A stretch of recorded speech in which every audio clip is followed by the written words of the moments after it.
I think that's a wonderful message.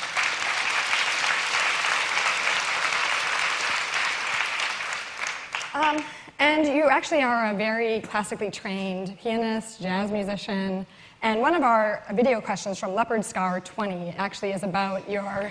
Leopard Scar? You gotta love the Leopard Scar. Leopard Scar 20 wants to know a little bit about your training ongoing, so we'll go ahead and roll that video. Hey Gaga, this is Rudy Hernandez, one of your little monsters from Portland, Oregon. My question is I was just wondering if you still took piano training and vocal training to improve your skills. It'd be great to hear you answer my question. I can't wait to see you again here in Portland, Oregon, and pause up. A cutie. I love my fans. Yes, I actually vocally rehearse every single day. I do a 30-minute warm-up every single day. It's been the same vocal warm-up that I've been doing since I was 11 years old. I've had my mentor, Don Lawrence, has been my voice teacher since I was 11, so it's over 10 years now. And in terms of piano, piano's funny. I mean, it's kind of this thing that always stays with you. I don't know if there's any pianists in this room, but if you don't practice for a little while and then you focus on it, you kind of get your chops back pretty quickly. So what I do mostly for piano is I try to find time when I'm in New York City or on the road to do shows and have jam sessions with my band just for fun. So whenever you see those really horrid photos of me looking drunk at a piano bar, I'm actually rehearsing. That's just how I like to rehearse. I like to have a couple martinis and play some Cole Porter, and that's just the way I like to learn. But stay in school.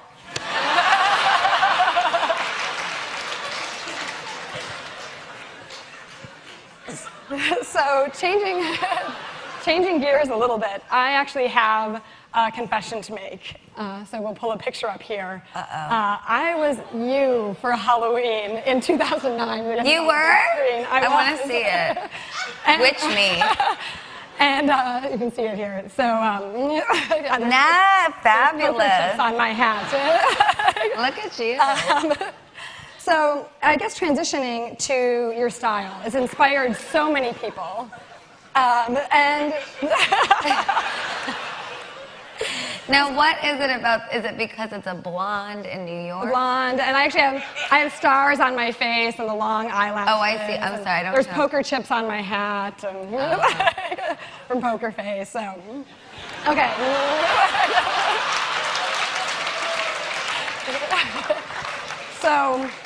So many people, beyond just me, millions of people have been inspired by your style. And one of the fans would like to know, Sir Gaga official. Sir Gaga. Would like to know, with all the clothes you have, how do you decide what to wear every day, and what happens to the garments after they're worn? How do I decide what to wear? It's actually not quite as complicated as some of you might imagine. Sometimes, I'll plan months ahead for certain things for example, at the Grammys, the Hussein Chalayan vessel, although it's become known as the egg, he wants me to remind you it's the vessel. That took months and months of conception, and I wanted to do a whole performance art piece that began on the red carpet and ended after the performance. So certain things take a while, and yes, I do view the vessel as a fashion piece. But like today, I wore the same black dress because I wanted the fans to recognize me a certain way when I enter the Google building. And also on the topic of style, you have tattoos. And one of the fans noticed that they're all on your left side. So Taylor Monster 15 would like to know, why are all of your tattoos on the left side of your body? It was actually per my father's request. So tell us more. He asked that I remain on one side slightly normal. So I only have my tattoos on my left side. I'm also a lefty, so It's funny, my father, when I was a kid, he used to try to change my hands when I was little, and the doctor would be like, she was born that way, you can't. So I think maybe some of it, just from a neurological standpoint, it might be because I'm creatively driven by my left side, maybe that's why. But he's asked that I don't get any more on the right side, for whatever reason. I think he sees this as my, like, Marilyn Monroe side, and this is my Iggy Pop side. So beyond your style in clothes and tattoos, you also show tremendous style in your videos. And the Strooby-Doo would like to know, how do you come up with your video ideas? Every time I watch them, I'm stunned by the creativity and meaning. I love you, Lady Gaga. Strooby-Doo, you're a little monster. Scooby-Doo? Strooby-Doo. Scooby-Doo! It's good old faithful. I'm a creative person, and I just always, at some point, the idea comes to me, and the most important thing, I think, with creativity is that you honor your creativity and that you don't ever ignore it or go against what that creative image is telling you because of what society is projecting on you. I remember when I called Troy Carter, my manager from Amsterdam, and I was like, I want to be on a government-owned alien territory in space, and I want to be giving birth to my own head. I was about to ask about the kaleidoscope. And he was sort of, and I guess, you know, you hear the and he's like, why? And I said, because I see myself and my fans, and I feel that they give birth to me, and I give birth to them, and the eggs symbolize the race of the future, which bears no prejudice. So, you know, I have my own, and I'm like, then I'm showing him Francis Bacon photos, which is like all this, like, you know, bleeding imagery, and he's like, I don't get it, you know. We worked with Nick Knight on that video. If you think I'm bad, Nick Knight is, woo, he is so smart. I'm just like, Nick, I love you, but I don't understand what you're saying.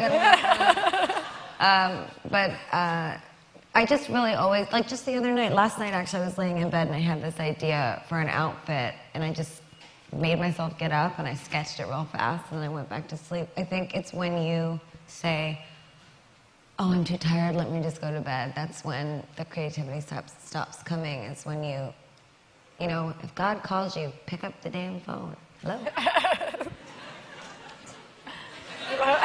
Listening. So, on the topic of videos, you've obviously been this huge YouTube star. I was going to ask, and so was Doc of USA from Kentucky, what's your favorite YouTube video that isn't yours? My favorite YouTube video that... It's so embarrassing, but I love it so much. I love the boy that, when he comes home from the dentist...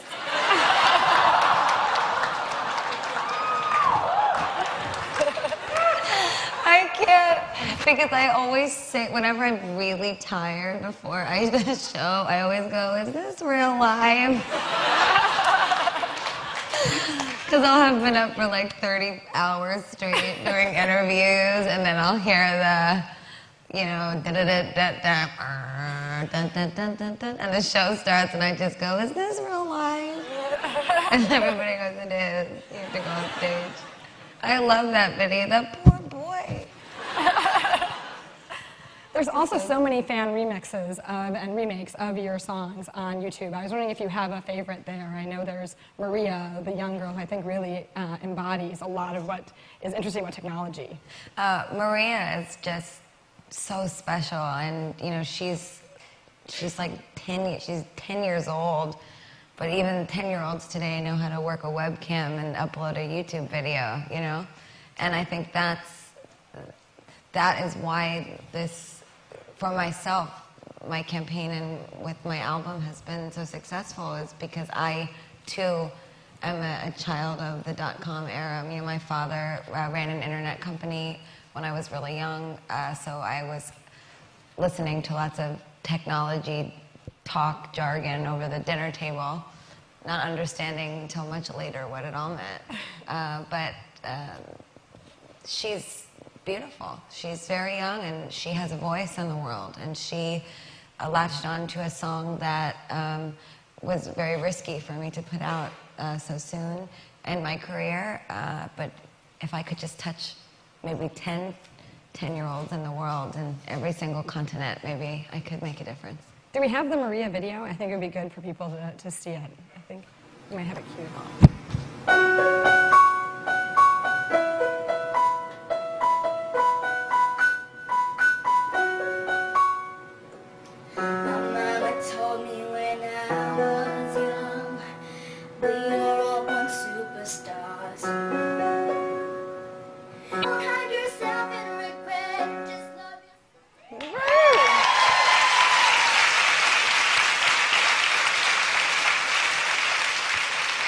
She's just so amazing, you know, and it's so, what I would like to speak about is the way that we experience music now. We experience the music through the internet, but it has really great effects, and it also has really negative effects.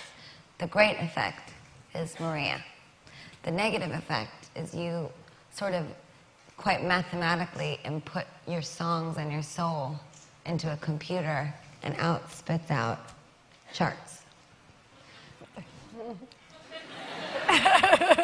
So the fan experience now digitally is they buy the song and then they get into chat rooms and they watch the song climb a chart.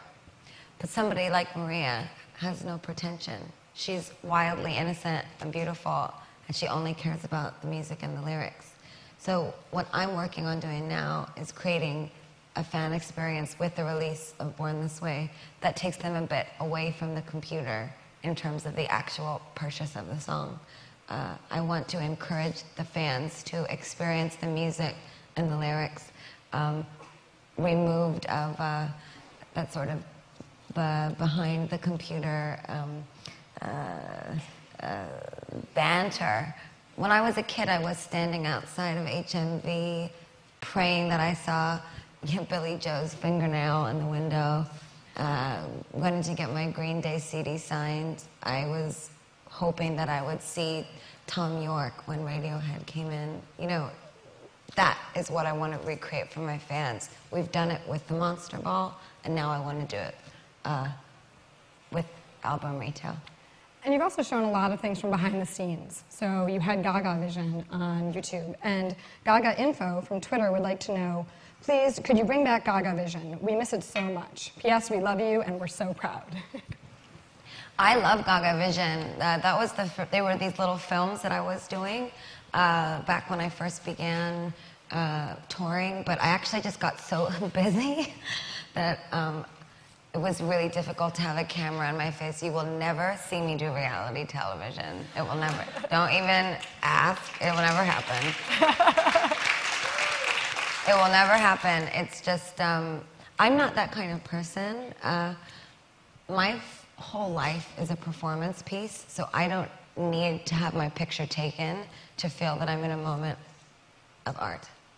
So, but the good news is, as I'm planning the Born This Way ball, I have been speaking to Terry Richardson, who's this really amazing photographer. He wanted to film some of the making of process of what we're doing. So I'm hoping we can resurrect the Gaga Vision videos for the creation of the new tour, so you guys can creatively be more connected to how I make things.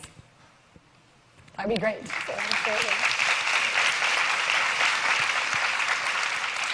So since we're at Google, this question is apropos. The Juan from Chicago, Illinois asks, have you ever Googled yourself just to see what came up? Yes, of course I have. When was the last time? The last time, probably, well, last night I wanted to know if people knew that I was going to be here because everybody was telling me not to tweet. So I Googled and I didn't see enough come up, so I said, well, I'm tweeting. So. That solved that problem. So there. Well, you have 443 million hits on Google for Lady Gaga, which basically means you don't have very much anonymity left at all. And I guess Pookie1234 from Colorado asks, are there ever moments the paparazzi doesn't recognize you?